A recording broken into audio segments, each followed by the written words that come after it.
നല്ലൊരു ഞായറാഴ്ചയായിട്ട് ഷാപ്പ് കറി കൂട്ടി നല്ല ഒന്നാം തരം പനങ്കള്ളും കുടിക്കാമെന്ന് വിചാരിച്ച് മാമല ഷാപ്പിലേക്ക് ഒരു വെച്ച് പിടിച്ചു.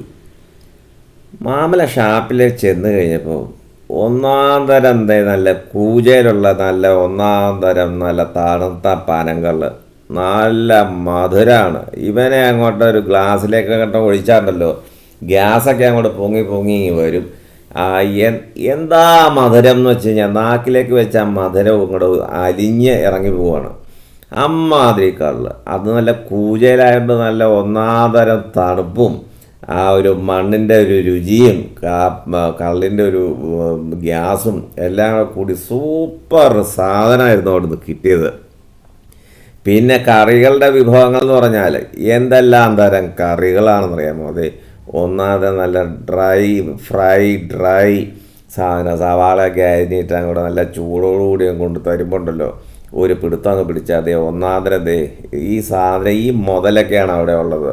ആ ഷാപ്പിലെ കറിയുടെ രുചി എന്ന് പറഞ്ഞാൽ ഇത് വേറെ എവിടെയും കിട്ടില്ലാത്ത തരത്തിലുള്ള രുചിയാണ്. അതുപോലെ കപ്പ, നല്ല പൂ പോലെ വെന്ത കപ്പ, കൈ കൊണ്ട് തൊട്ട പൊടിഞ്ഞു പോണ ടൈപ്പ് ഒന്നാന്തരം കപ്പ. ആ കപ്പ മാത്രം കഴിച്ചാൽ മതി അതിൻ്റെ രുചി.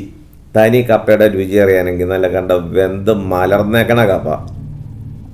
കറികൾ, ഈ കറികളുടെ ടേസ്റ്റ് അവിടുത്തെ ഷാപ്പിലെ കറി എന്ന് പറഞ്ഞു കഴിഞ്ഞാൽ ആ കറിയുടെ ടേസ്റ്റ് നമുക്ക് എത്ര പറഞ്ഞാലും മതിയാവില്ല. അത് ഒരു തുള്ളി ചാറ് മതി ഒരു പ്ലേറ്റ് കപ്പ കഴിക്കുക. അതുപോലെ ഇപ്പോൾ ഒരു വെജിറ്റേറിയൻ മാത്രമേ കഴിക്കണുള്ളൂ എന്നുള്ളവർക്കുണ്ടെങ്കിൽ ഇത് പൂ പോലത്തെ അപ്പം, പഞ്ഞി പോലത്തെ അപ്പം, അങ്ങോട്ട് അത്ര കൈ കുഴിഞ്ഞു പോകും അതിനകത്തേക്ക് തൊടുമ്പോൾ, അതുപോലത്തെ അപ്പം.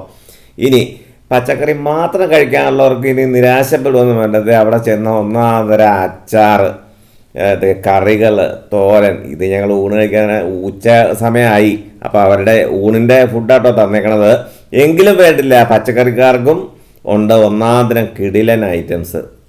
നല്ല നുരഞ്ഞു പൊന്തണ കള്ള്, കൂജല കള്ള് വേണമെങ്കിൽ എൻ്റെ മക്കളെ പോരേട്ടോ മാമല ഷാപ്പിലേക്ക്.